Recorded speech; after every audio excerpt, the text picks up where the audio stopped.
Hi, so we're going to start this video off with a quick quiz. Fill in the blank taken from a Wikipedia article. Blank, in everyday language, refers to a sense of harmonious and beautiful proportion and balance.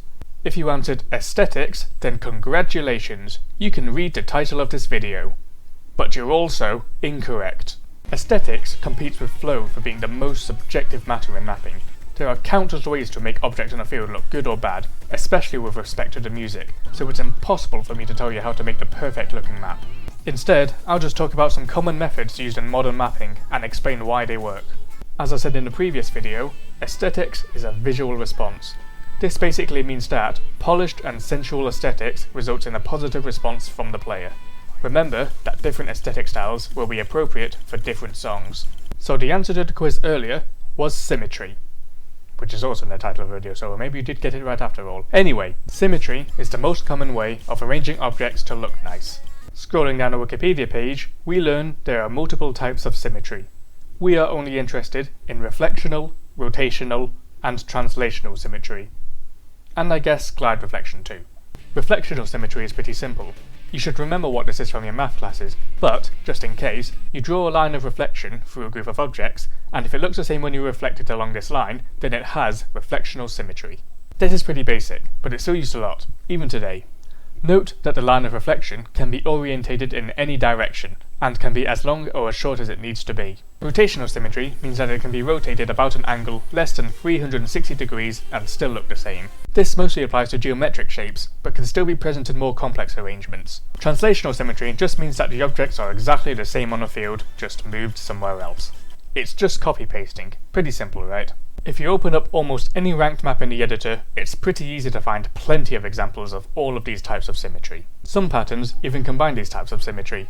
Geometric shapes, for example, have both reflectional and rotational symmetry, which looks organised and so is very common in mapping. Glide reflection is a combination of reflectional and translational symmetry. Objects are reflected on the plane as before, but are then offset. This still uses symmetry rules and so still looks aesthetically pleasing. I didn't find any fancy name for this, but you can rotate objects and translate them too. By stretching some rules around, it can still fall into symmetry rules. Some people may refer to these last 2 points as slider coupling, but there's nothing to stop it from being applied to circles either, because here's the thing with symmetry. It's a repetition of objects. You can apply the repetition concept to spacing too. Keeping the same or similar spacing between objects, even if they're not to be played after each other, can help with polishing your map. So there's symmetry. A fairly simple concept, but keeping it in mind can take your map far. So how about some other fancy arrangements? Let's say parallel lines. Parallel lines are defined as lines that will never intersect, which is pretty easy to do with straight sliders. The lines here always stay the same distance apart, even if you stretch them out. I'm sure you've learnt this already. The definitions get a bit more complex for curved lines, but you can still do the same thing with curved sliders and spacing. For some reason, we get mental satisfaction when things look like they fit in with each other.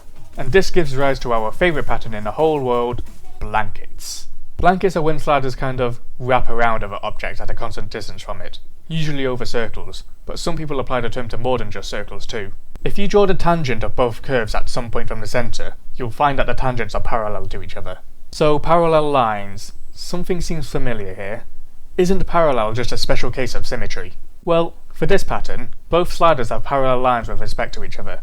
If I draw a line of reflection for this left side, then these parts are symmetric, and the same can be applied for the other side too. So this pattern has reflectional symmetry, just with a bent line of reflection. You could also imagine a circular line of symmetry for the case of a blanket. So it turns out that one fundamental feature of making good aesthetics is to apply different types of symmetry and use the same or similar types of shapes or patterns. But yet, maps that, on paper, are well crafted and focus entirely on symmetry throughout the entire map seem to often get criticised for being boring.